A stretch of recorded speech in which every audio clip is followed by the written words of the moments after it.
Good morning, everyone. Thanks for those of you joining online. Welcome to the Bold North. We're southwest of Minneapolis here, kind of in the Norwood area, for our opportunity here to talk about 52 ways to improve profitability and ROI on your farm. And so here with Chad Greenway, and we've got a good audience of local farmers here from across southwest Minnesota here with us today. And you know, Chad, certainly to start things off, do anything special this weekend, or how was your weekend celebrating your birthday here? Yeah, all Vikings fans out there had a pretty wild weekend. Oh, obviously, it was pretty unique. I've never, played 11 years, watched football my whole life, and very rare you get a finish like that in an NFL game. You see it in college. You see, we've seen it in the past. The Hail Mary from Aaron Rodgers the last couple of years. He's had a few of those, but for a game to end like that was pretty special. And in that situation, I mean, now you, as great as that moment is now, can we win the next one and get to the big game? That's going to be the question everybody's looking for this week. So it was an awesome weekend. I was honorary captain, so for me that was really special to be able to be a small part of it. Didn't have to miss any tackles or make any tackles this weekend, so I got a chance to be out there and be a part of it in a small way. Yeah, well, that's pretty cool, and understand you had a pretty good vantage point throughout the game and everything. So tell us what that likes. I mean, certainly we all kind of know the play at the end of the game. Walk us through maybe kind of who you were with there and just the reaction of the crowd. What was it like to be there? So being the honorary captain, I got a chance to be up in the Vikings marketing suite. So basically we're just right of where Joe Buck and Troy Aikman called the game. So we had just like a perfect view of it. Roger Goodell, the commissioner of the NFL, was actually in and out of our suite kind of throughout the game. So I booed him. No kidding, but we kind of had it. We enjoyed it, and brought my two oldest kids and my wife. And looking down on it, really the previous two plays actually before the touchdown at the end, both times we were giving they were giving us things on the sideline. Kyle Rudolph was open both times because he kind of chipped away and got in field goal range. He missed those opportunities. Been the last opportunity for a guy to think he's going to get a penalty, miss the tackle, knock out his own guy. We have nobody in front of us for a 60-yard touchdown. Just seems, it's impossible. You can't write a script that people would believe for that to happen. So we had a great view of it. It was awesome. Yeah, no, pretty special then. So, very quickly then, now the Vikings have to turn it around, start to prepare for Philadelphia this weekend. Maybe just walk us through a little bit. What's that like to just very quickly kind of start to, turn tail and get ready to prepare for a big game here this coming week? Yeah, it's tough. In the NFL, especially when you have something like that happen, obviously never part of something like that, but when you have a big win or a tough loss, the biggest thing is you have to transition out of that as fast as you can. And Coach Zimmer will do a great job of kind of bringing the guys in. Hey, second half, here's what we did wrong. Here's why they got back in the game. Here's defensively where we had mishaps. Offensively, we have to kind of improve our drives. Now we're going to Philly, with a team that nobody really gave much of a chance, quite honestly, last week. And that we're favored again going to their place. And it's not very often an opponent's going to go and travel for an NFC title game and be the favorite. So, it's going to be a big game. They're going to be ready for us. Their defense is good. And most important thing this week for our team is get a lead. If we can get a lead and play with a lead, our defense is just so much better, especially against Nick Foles-led Eagles team. If we're playing from behind, it just makes it harder against that defense. Yep. No, and certainly I know we're all excited for Sunday here coming at us. Yeah. Very confident on what the outcome of that's going to be, but certainly maybe let's take a look at some of the things you're involved in. We've talked about kind of the professional side of things, but involved in the cities. You're captain of Crew 52, so we're certainly well aware of the Super Bowl being in our backyard here this year. Tell us a little bit about your activities and kind of your role with the volunteers. Yeah, it's been really Super Bowl. It's been fun. I mean, when I was kind of my career, I knew was winding down last year. I knew I was going to be probably my last season, and they asked me to come on and jump on board and be part of the host committee. So.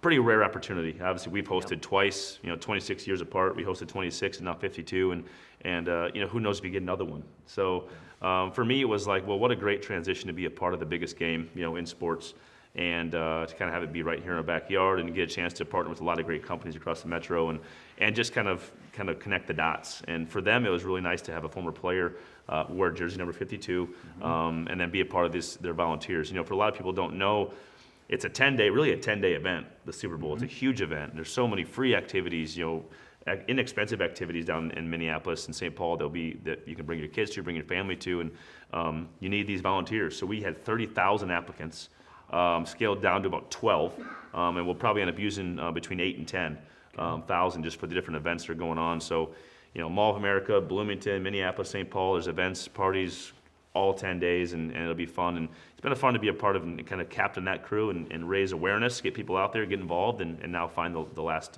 volunteers we're going to use. Good. Thanks for sharing on that. Another way that certainly you're making positive difference in the lives of others is through the Lead the Way Foundation. Yeah. If you'd be so kind, maybe just tell us a little bit about the Lead the Way Foundation and what could we do to help support your efforts there? Yeah, so, when you get in the NFL, they always ask you, our community director kind of comes in and says, what are you passionate about? Who do you want to help? And my wife and I both had been affected by breast cancer in our history, our grandmothers. And so we wanted to start with that. And we kind of got involved in the community, and we realized that we wanted to do a little bit more. And, the NFL kind of offers you this really big platform, and we want to take advantage of that. So we started a foundation, and this was kind of just after we had our first child, and we realized that we really wanted to be a part of that.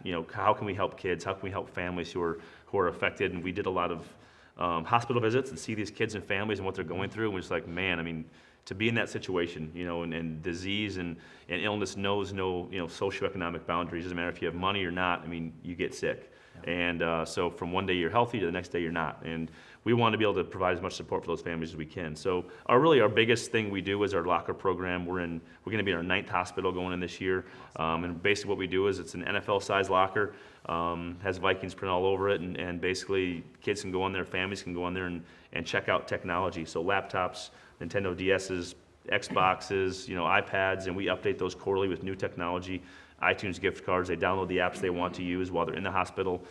Just try to help in as small way we can, just be a distraction. So it's been a really good program for us to reach out to as many people as we can. And all of our events and stuff we do through the foundation is at chadgreenway.org if anybody wants to volunteer or be a part of it. Absolutely. Well, what a great way to reach out and not only help those that are maybe undergoing medical treatment, but the families, the brothers and sisters that are in the waiting room, to be able to offer them some things to pass time and maybe take some mind off of some difficulties that they're going through. Yes. So, yeah, appreciate that.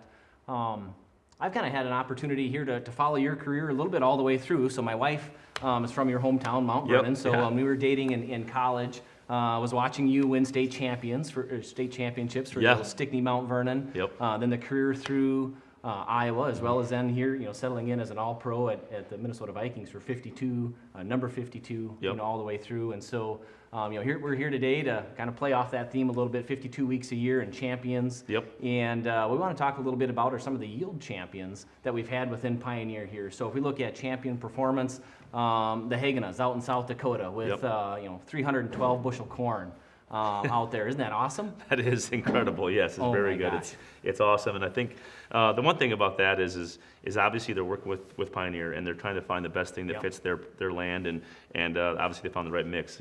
Credit to them and just the hard work they put in over the year. Yeah, 1366 AM. We kind of call it the white ninja in Minnesota. It's a white cob corn and just very high yield, and it's great to see their success on a local level, certainly on a national level, with David Hula, 542 bushel corn with 1197.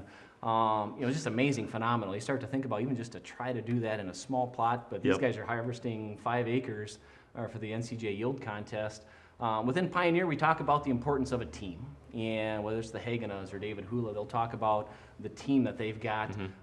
Tell us a little bit of how you've been kind of working with your Pioneer team here with some of our digital services with your farm. Yeah, so obviously grew up on a farm and was very involved all the way up to my 18 years. And when I left and went to college, I've basically been away from it now for 15, 16 years. And over the course of my NFL career, really wanted to go back and get involved. So my wife and I, we started buying some farmland in and around where I grew up, and my mom rents that out, and we kind of work with her on some things, and we have some of our own properties, and custom farm some and rent some. And I think the biggest thing for me was to get more connected. So, one thing when I started working with Pioneer was I didn't want to be this guy that was like a spokesman for something that I wasn't really a part of, and that really bothered me. So, something that my family's planted Pioneer their whole lives when they're farmers. All my family has, and so I was connected that way. And then now with the digital services that are offered, I can do so much from my home in Minnesota that I'm not even living by my farms. And I think it's amazing that technology, and it's interested me because now I can just be so much more involved. What are we planting? How are we doing? How are we affected by the precipitation we got last week? How's the farm doing? What do we need for fertilizer, and where do we need it? I think it's just so cool how you can do that and be kind of remote.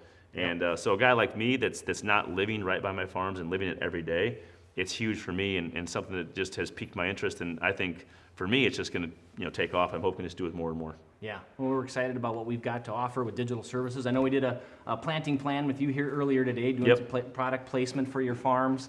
As we kind of look ahead for a lot of farmers are busy as well. I mean, you're busy in the Twin Cities, managing some things remotely. As we look at a lot of our farmers, they're involved in multiple enterprises on their farms. They're busy too. And so we kind of thought we'd maybe take the opportunity here today. You've had a chance to be introduced to our Encirca digital services and Granular here a little bit. I think maybe at this time what I'd like to do is turn it over to Andy Hagenstaller and talk a little bit more about our digital services such as Encirca and Granular to get you a little bit more informed on some of the things that are out there. You're using them now, but also start to share some of the things that we've got to offer the farmers here in the audience. So this time I'm going to turn it over to Andy Hagenstaller. He's our services manager. You had a chance to work with Andy here today and covers Minnesota. So Andy, I'll turn it over to you. Great. Thanks, Bill. Thanks, Chad. Thanks to everyone in the audience here locally and watching us online. To me, digital is really just another way to think about technology and the evolution of U.S. or world agriculture for that matter. If we think about just a sweet spot for Pioneer, corn genetics, you can think about advances we've seen in corn yield over the last 50, 60 years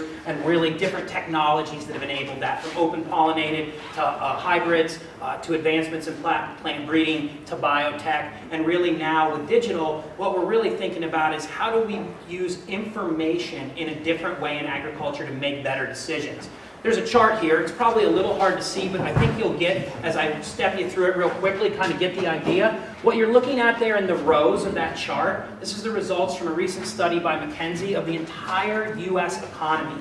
And those rows in that chart are different major industries in the United States. So the second line there, for example, is media. About halfway down is mining. Think about all the industries that make up the U.S. economy. And then the color on those charts is the degree to which those industries have been digitized, the degree to which they're using digital technology and information connections to change the way the industry works. If you're not surprising that media is at the very top of that list. Everything's green there. Obviously, we think about Netflix and other ways that we access entertainment, movies, television. That's been so incredibly digitized over the last 10 years that it's unrecognizable. What I'd like to call your attention to here briefly is the very bottom line on that chart. The most red, the least major industry, the least digitized major industry in the United States economy is agriculture.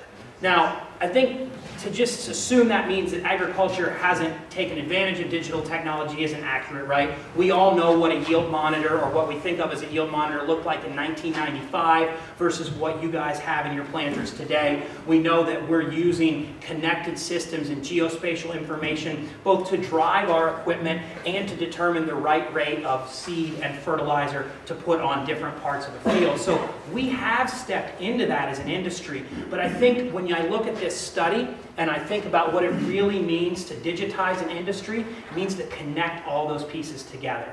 And I would argue that we're really at the very beginning in agriculture of connecting weather and satellite imagery and soils information and yield data in real time in a way that allows us to make decisions wherever we are, whether we're in Minneapolis and making decisions for a farm in Mount Vernon, South Dakota, or whether it's one of you guys making a decision for a farm that's maybe a half an hour from your home place. So I really think that that's the story where we are in digital today in agriculture. And where Pioneer really fits into that is with really a three-basis platform that we have in the digital space. One, where we've been almost for 5 years now, is with our agronomic, really precision ag services that we call Encirca.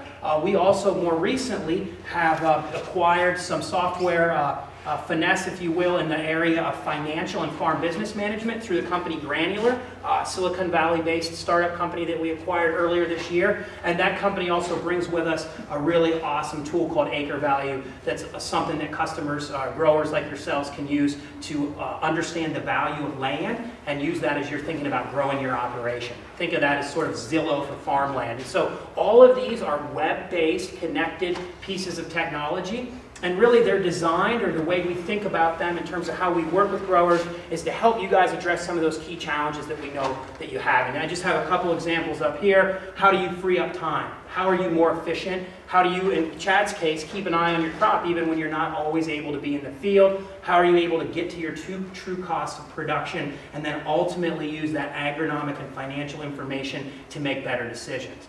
And again, kind of keeping with our theme here with Chad today about that idea of being able to monitor your farm when even you're not on the farm, I'm going to talk just for a couple minutes about our Encirca Pro service. And really what the Encirca Pro service is it is primarily delivered through a mobile application available both on Android and Apple devices that allows you to monitor the health of your crop through satellite imagery that I'll talk about briefly in a moment, and also to monitor the nitrogen status of your crop to know, is that crop in a healthy state? Are there parts of that farm where I'm having issues, or is everything okay there? And then in real time to be able to make decisions during the growing season to address problems that might exist. And so this is just kind of a close-up of what that app looks like with our crop health imagery. What you're looking at there is 3 to 5 meter resolution satellite imagery to which pioneer scientists have applied an algorithm to be able to pull out what parts of that field are more or less green. And we know that the greenness of that canopy is strongly related to crop health. These images are delivered sometimes as frequently as every day, but typically 2 to 3 times a week. One of these images would come into the mobile application if your fields are enrolled, allowing you to kind of keep an eye on the crop health status of your entire farm. The way I like to describe it is think about the Encirca Pro satellite imagery as you enlisting a small army of satellites revolving around the Earth to help you keep an eye on your farm. We've partnered with a company called Planet Labs that has literally revolutionized imaging of the Earth. They've launched over the past year or two more than 90 of these micro satellites, kind of the size of about a bread box, if you will. And these small satellites now orbit the Earth and allow for the ability to capture imagery of literally almost every place on the planet every day, as long as cloud cover is not an issue. And so our Encirca Pro app is a way for you to be able to connect into this network of satellites to help keep an eye on your farm.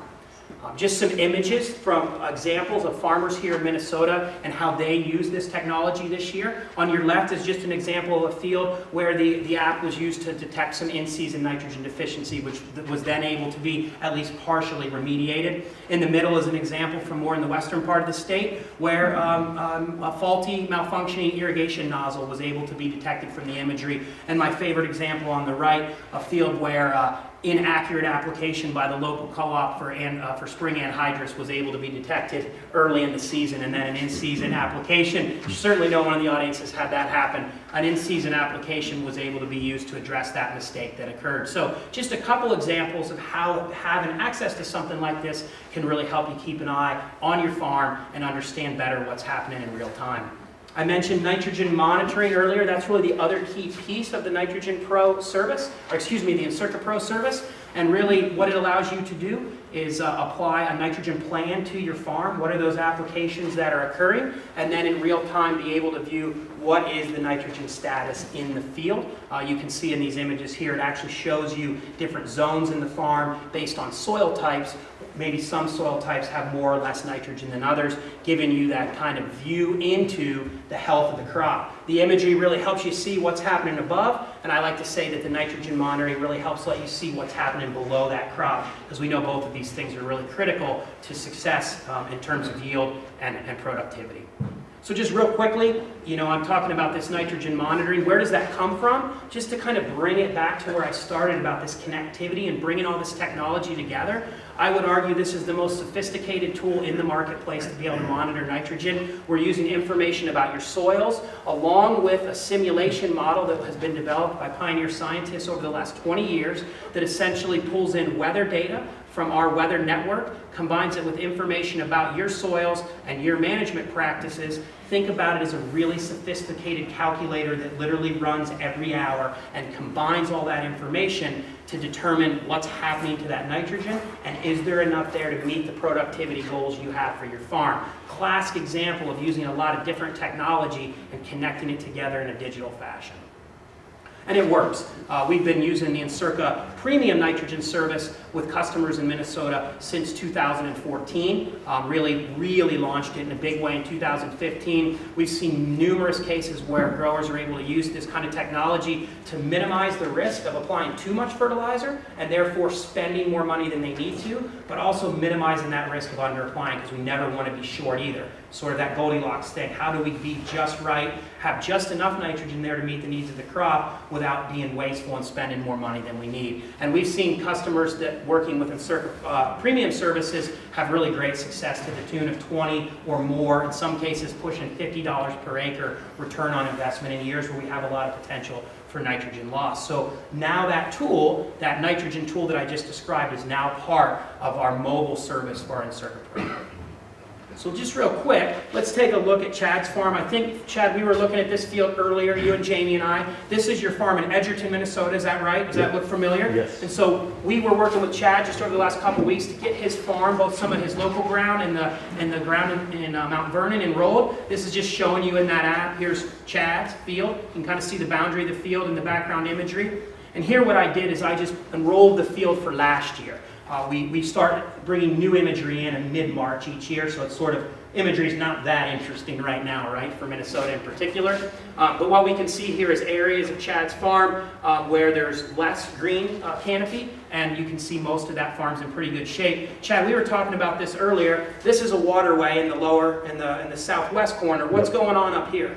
That's just a high spot. So basically when you're down that waterway in the southwest corner, it kind of climbs out of that bottom. So a little drier, a little more... So droughty, a more droughty ground, and Yeah. probably had a little water stress, moisture stress, maybe even some nitrogen stress on that part of the farm last year. So Chad's using this on his farm now. We were actually just working this morning to get some new ground that he's got enrolled into the system. For those of you in the audience, if this is something you'd like to take a look at, the first step's real simple. If you're an Apple user, go to the Apple Store and just search for Encirca Services. You'll know you're in the right place when you see a little white emblem with the Encirca logo. Same thing if you're an Android user, you can access the same exact application for free in the Google Play Store. If you want to take the next step and get access to the field imagery and the nitrogen monitoring, just talk to your local Pioneer seed rep or your local certified Encirca service agent, and they can help you get your fields enrolled so you can get access to the same monitoring that Chad's using on his farm.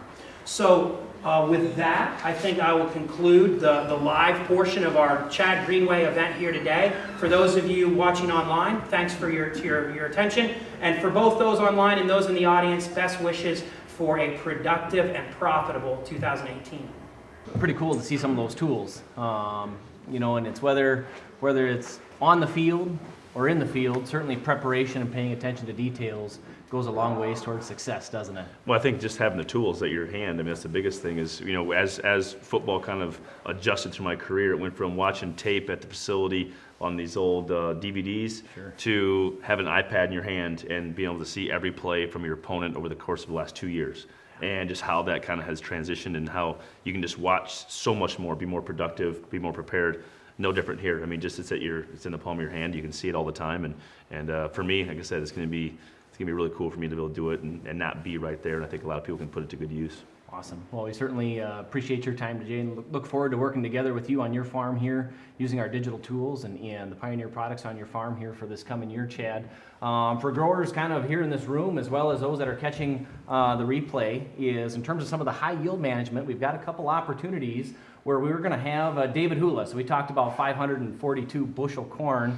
You're going to have some opportunities to hear from David, some of his keys to success and how he pays attention to the details. And so stay tuned for additional information. We'll have some live webinars that you can join in on January 31st as well as February 1st. And so we'll get that information out by social media, or certainly you'll be able to contact your local Pioneer sales professional for additional details on that. So for all of us in the room, let's please join. Thanks, Chad, for all that you do for being a positive leader in the community. That concludes your day. Thank you much. Have a profitable 2018.